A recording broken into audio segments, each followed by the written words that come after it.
आज हम आपसे कुछ और अलग बात करने आए हैं। एक तो हमने कल आपको धर्म का ज्ञान दिया था, आज हम आपसे बात करते हैं। हमारे बहुत सारे बच्चों की भी मन की बात थी और मैंने भी सोचा कि जो इस तरह से मैं आपको लाइव क्लासेस दे रहा हूँ उससे आप लोगों का केवल साइंस का सिलेबस कंप्लीट हो रहा है, बट हमारे पास एक और बहुत अच्छा सब्जेक्ट है, दैट इज़ योर मैथ्स। एक ऐसी चीज़ जो कभी मेरे समझ में नहीं आई और मैं चाहता हूँ मेरे को सभी बच्चों को समझ में बहुत अच्छे से आए।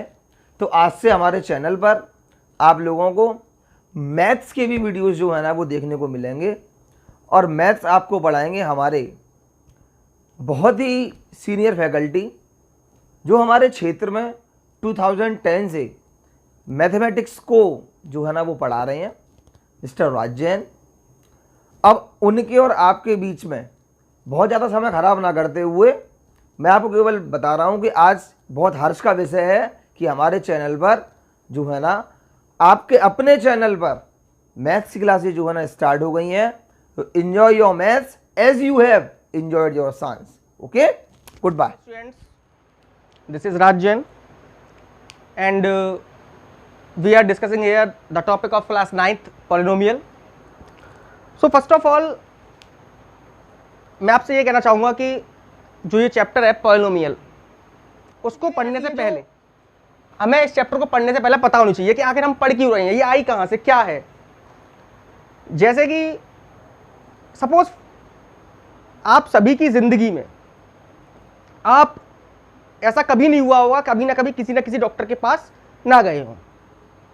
जैसे आप सपोज किसी हड्डी रोग विशेषज्ञ के पास गए या किसी न्यूरोलॉजिस्ट के पास गए या किसी हार्ट के वाले डॉक्टर के पास गए, हार्ट वाले डॉक्टर के पास गए, तो आपने देखा होगा कि इन सभी डॉक्टर्स ने कहीं ना कहीं कभी ना कभी अपनी जिंदगी में बायो सब्जेक्ट लिया होगा और बायो सब्जेक्ट लेने के बाद इन्होंने स्पेशल अपनी ब्रांचेस चूज करी। ब्रांचेस चूज करने के बाद इन्होंने उस पर काफ़ी स्टडी की, काफ़ी रिसर्च की। जिस प्रकार से आपने देखा होगा कि एक डॉक्टर पर्टिकुलर एक डॉक्टर एक ही चीज़ का स्पेशलिस्ट होता है। It means the word comes like branch, means कि हर डॉक्टर की एक अपनी एक स्पेशलाइजेशन होता है हर ब्रांच में। उसी प्रकार से हमारे मैथमेटिक्स में भी बहुत सारी ब्रांच होती हैं, जैसे algebra, trigonometry, mensuration, geometry, coordinate geometry, बहुत सारी ब्रांचेस होती हैं। तो उनमें से एक ब्रांच है एलजब्रा। तो जो एलजब्रा जो ब्रांच है, ये टॉपिक एलजब्रा से आया है और ये बता दूं मैं आपको, ये टॉपिक 17th सेंचुरी में आया था। Polynomial, this topic comes in 17th century. तो बात करते हैं पॉलिनोमियल की। ये तो आपको क्लियर हो गया कि ये जो टॉपिक है वो एलजब्रा से लिया गया है। तो मींस अब बात करते हैं पॉलिनोमियल की। पॉली, ये जो वर्ड दिखाई दे रहा है पॉलिनोमियल, ये दो चीजों से मिलकर बना, पॉली प्लस मल्टीनोमियल, या हम समझने के लिए अपनी दूसरी भाषा में कह सकते हैं और टर्म्स। तो मैथमेटिकली पॉलिनोमियल की जो डेफिनेशन है वो ये है कि the algebraic expression having more than two terms, एक ऐसा एल्जेब्रिक एक्सप्रेशन जिसमें दो टर्म्स, एक से ज्यादा मतलब दो या दो से ज्यादा टर्म हो। ठीक है साहब, बात समझ में आ गई। पॉलिनोमियल जो वर्ड है ये एलजब्रा से लिया गया है और ये दो वर्डों से मिलकर बना है पॉली। पॉली का मतलब होता है आपका मैनी, आप डिक्शनरी में देख सकते हैं, इसका मतलब होता है मैनी, यानी कि आप सब जानते हैं बहुत, बहुत, यानी कि इसके आप इस का जो स्टार्टिंग वर्ड है पॉली, आप उसी से समझ सकते हैं कि जब बहुत सारे टर्म्स आपस में जुड़ते हैं तब हमारा निर्माण होता है पॉलिनोमियल का। तो जब बहुत सारे टर्म जुड़ेंगे तभी पॉलिनोमियल बनेगा। अब बात करते हैं टर्म्स की। क्या कि टर्म्स क्या है?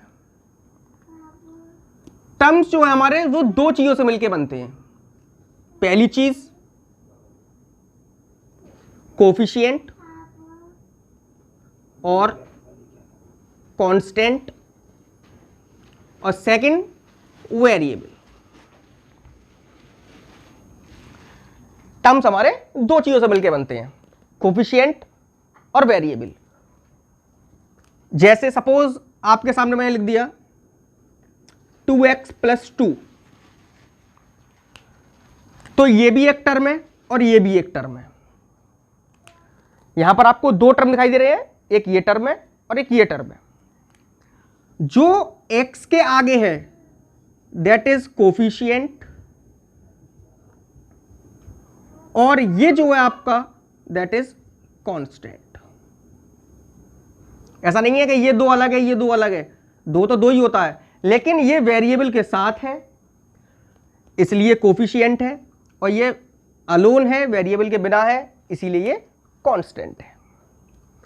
तो यानी कि जो मैंने आपको डेफिनेशन में बताया था कि the algebraic expression having more than two term is called polynomial. अब बात करते हैं टर्म्स। आपको समझ में आ गया होगा टर्म्स क्या होते हैं। टर्म्स दो चीजों से मिलकर बनता है, कोफिशिएंट और वेरिएबल। ठीक है साहब। अच्छा, थोड़ा सा और डिटेल में जाते हैं। वेरिएबल वर्ड, वेरिएबल बहुत ही इंटरेस्टिंग वर्ड है ये। वेरिएबल वर्ड क्या है उसको बताते हैं। जैसे फॉर एग्जांपल मैं आपको एक चीज समझाता हूं।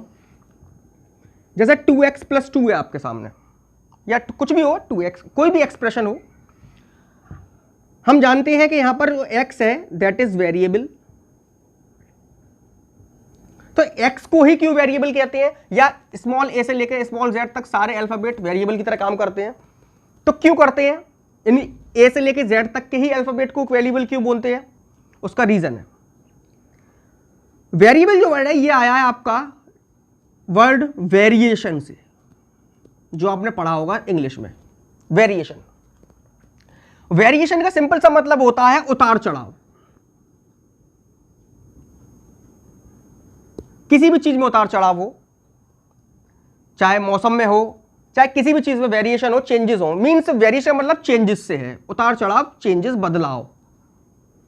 तो जैसे सपोज इसमें मुझे x की वैल्यू दी गई है 1, मुझे x की वैल्यू 1 पुट की मैंने, तो 1 × 2 + 2 that is 2 + 2, the result is 4। Suppose x की इसी एक्सप्रेशन में मैंने x की जगह पे -1 पुट किया, तो 2 × -1 + 2 दैट इज -2 + 2, रिजल्ट इज 0। तो आपने देखा कि जैसे जैसे मैं x की वैल्यू चेंज कर रहा हूं मुझे रिजल्ट क्या मिल रहा है, हर बार नया मिल रहा है। तो जो रिजल्ट में बदलाव आ रहे हैं, जो रिजल्ट में चेंजेस आ रहे हैं,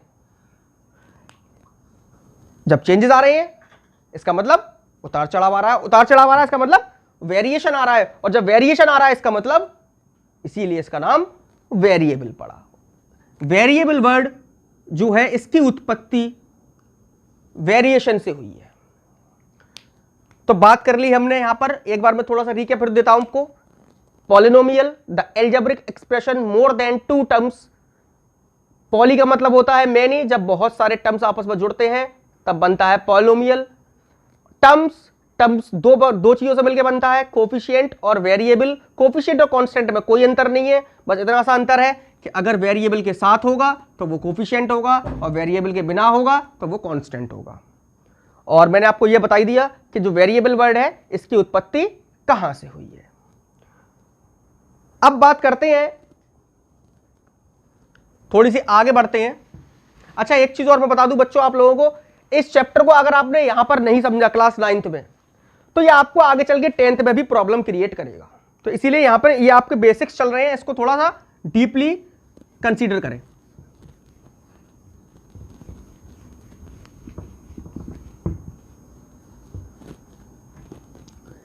अब बात करते हैं आगे, पॉलिनोमियल। पॉलिनोमियल को एलजेब्रा के हिसाब से पॉलिनोमियल को दो भागों में बांटा गया, दो चीजों में बांटा गया। किस किस के आधार पर बांटा गया? पहला डिवीजन जो हुआ वो हुआ टर्म्स के आधार पर, और दूसरा जो डिवीजन हुआ वो हुआ डिग्री के आधार पर। What is degree? आगे बताएंगे क्या होता है डिग्री।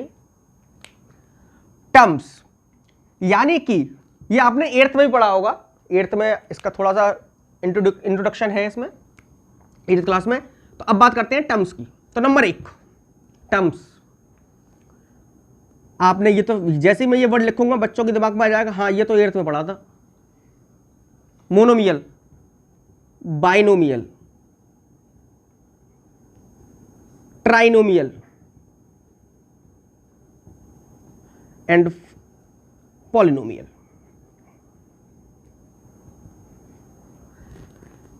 डिग्री की बात करते हैं, अभी बताएंगे डिग्री क्या होती है, बताएंगे। पहले उससे पहले लिख देते हैं हम डिग्री के आधार पर डिवीजन हुआ। सबसे पहला था लीनियर,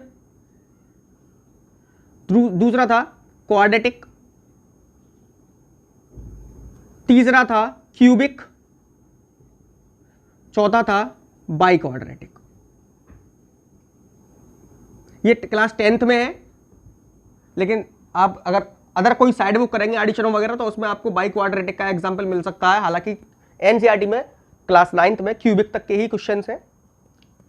तो बात करते हैं अब आगे टर्म्स। ये तो बहुत अच्छा है कि टर्म्स तो बच्चे पहले से ही जानते हैं। टर्म्स के आधार पर monomial, binomial, trinomial, polynomial means कि जिस एक्सप्रेशन में एक टर्म होगा, जैसे सपोज मैंने 2 लिख दिया, इट इज अ मोनोमियल, या सिर्फ x लिख दिया, इट इज अ मोनोमियल, या 2x लिख दिया, तो इसे अलग अलग मत समझना कि 2 और x ये अलग है, इनटू में है तो ये पूरा एक ही टर्म कंसीडर्ड होगा, तो ये मोनोमियल। यानी कि वे एक्सप्रेशन जिनमें एक टर्म होगा वो मोनोमियल कहलाते हैं।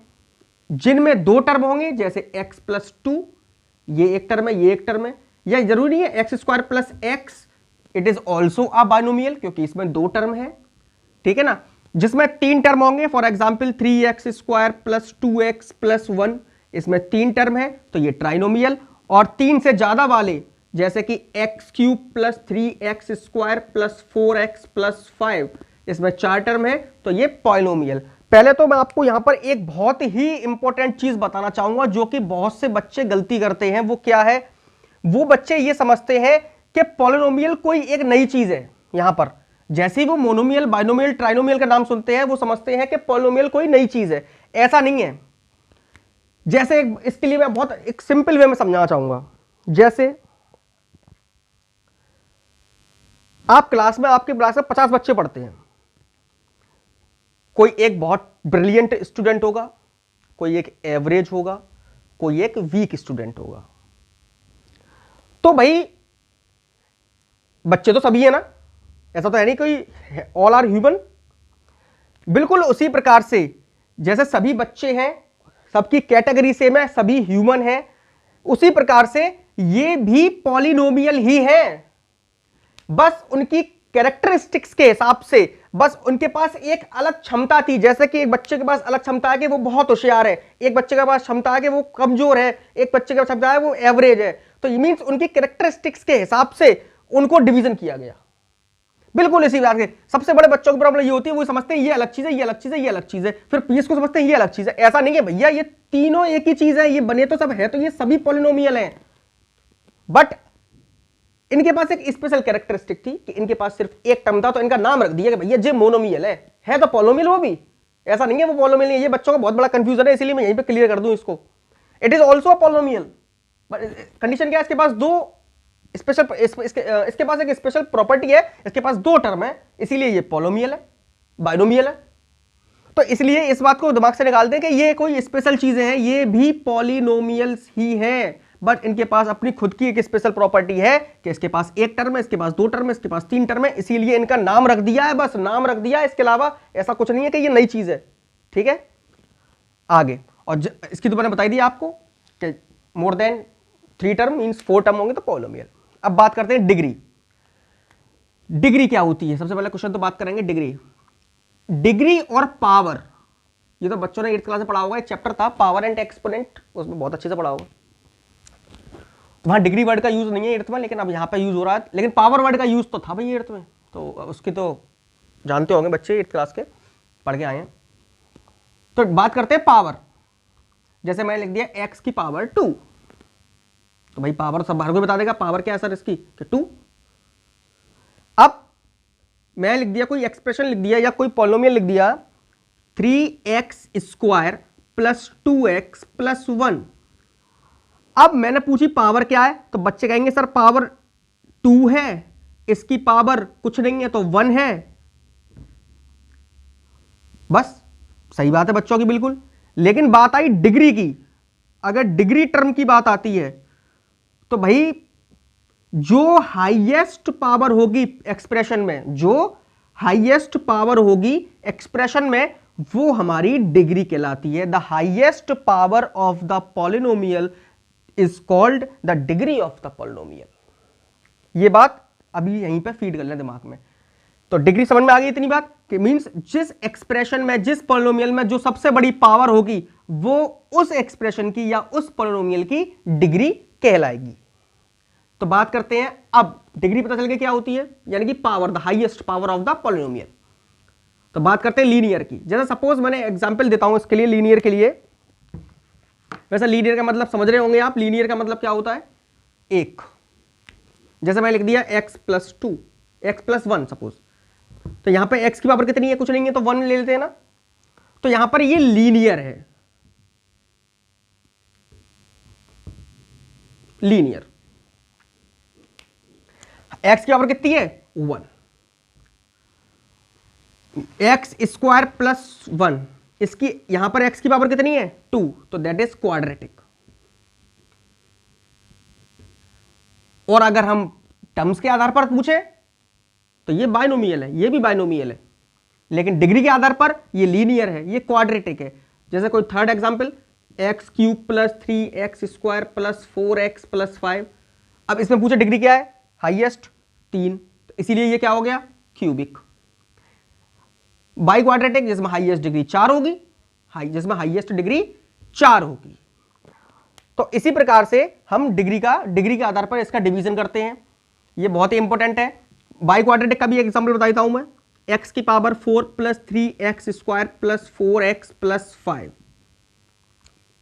It is also a example of by quadratic. इसमें हाईएस्ट पावर कितनी है, 4, इसीलिए हाईएस्ट पावर 4 है, इसीलिए इसका नाम है बाई क्वाड्रेटिक पॉलिनोमियल।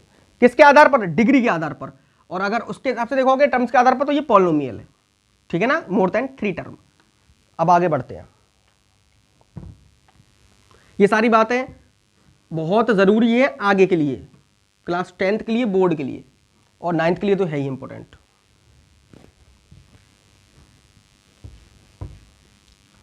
तो ये सब बातें जानने के बाद अब हम थोड़ा सा एक चीज जो लास्ट टॉपिक है, जिससे बिना उस टॉपिक के पढ़े हम एक्सरसाइज करने में थोड़ी सी प्रॉब्लम आ सकती है हम लोगों को, इसलिए अब उस चीज को पढ़ेंगे, लास्ट टॉपिक। उसके बाद हम एक्सरसाइज कर सकते हैं। देखिए एक लास्ट चीज बता रहा हूं, पॉलिनोमियल।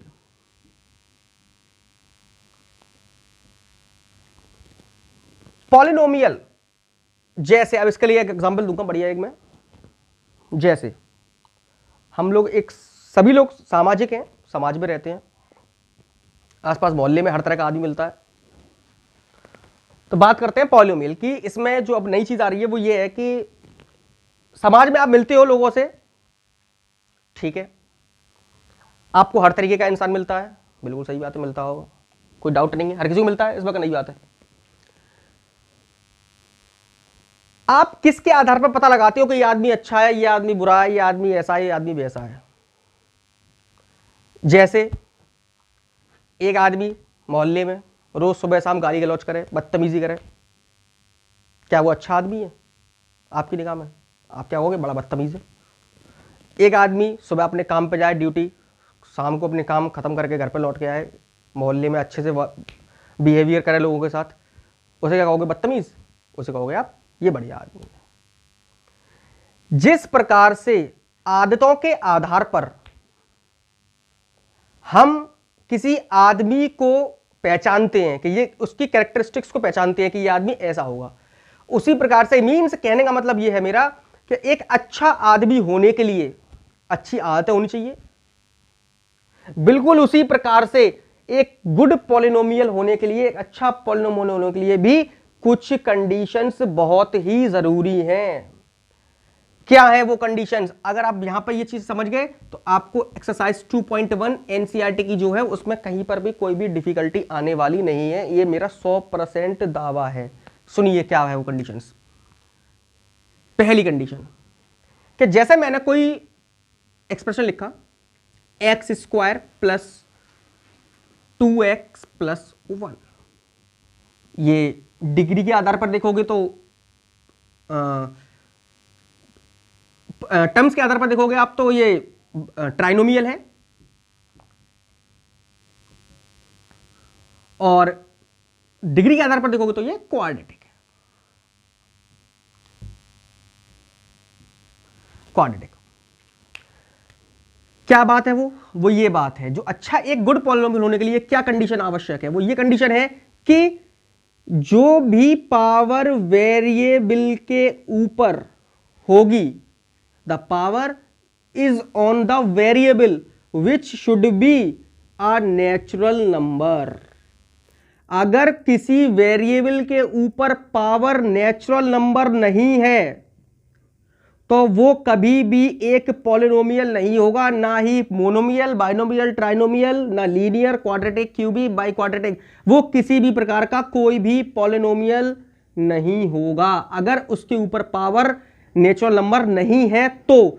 फॉर एग्जाम्पल मैं लिख दिया x की power -2 plus 4x plus 1, power क्या हो गई? नेगेटिव। पावर नेगेटिव है, this is not a natural number, और ये मुझे नेचुरल नंबर नहीं है तो ये एक पॉलिनोमियल भी नहीं है। या फिर जैसे मैं लिख दिया √2x की पावर -1 प्लस 1, तो x की पावर क्या है यहां पर? -1, ये भी एक पॉलिनोमियल नहीं है। Means the power should be natural number. जैसे एक और एग्जांपल देता हूं आपको, मैं लिख दिया 2√x प्लस 2।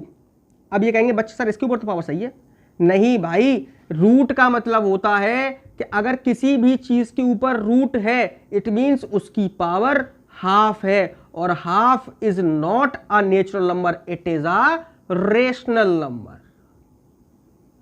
रेशनल नंबर, और जब रेशनल नंबर है, नेचुरल नंबर तो है नहीं, तो ये भी पॉलिनोमियल नहीं है। मींस अब जैसे एनसीईआरटी में एक एग्जांपल दिया हुआ है, मुझे कुछ याद आ रहा है, y प्लस 2/y, कुछ ऐसा एक पहला क्वेश्चन का कुछ शायद 4th पार्ट है, तो उसमें बच्चे कहते हैं सर ये तो है, लेकिन बच्चों भाई y प्लस, ये तो आपने ऐसे पढ़ा होगा, जब इसको ऊपर ले आओगे तो पावर बिकम नेगेटिव, तो ये कहां है? ये भी नहीं है। तो ऐसे ध्यान रखें इस बात को कि बस एक ही कंडीशन है, जैसे हमको बताया, मैंने फिर रिकेप कर रहा हूं मैं, कि जिस प्रकार से एक अच्छा आदमी होने के लिए उसमें अच्छी आदतें भी होनी चाहिए, उसी प्रकार से एक अच्छा पॉलिनोमियल होने के लिए भी ये कंडीशन होनी चाहिए कि उसके ऊपर पावर नेचुरल नंबर हो। अगर नेचुरल नंबर नहीं है उसके ऊपर पावर, तो वो एक पॉलिनोमियल कभी भी नहीं हो सकता। जब इतनी बातें आपको अगर समझ में आ गई तो ये मेरा दावा है कि आपको पहली एक्सरसाइज में कहीं पर भी किसी भी प्रकार की कोई भी दिक्कत नहीं होगी।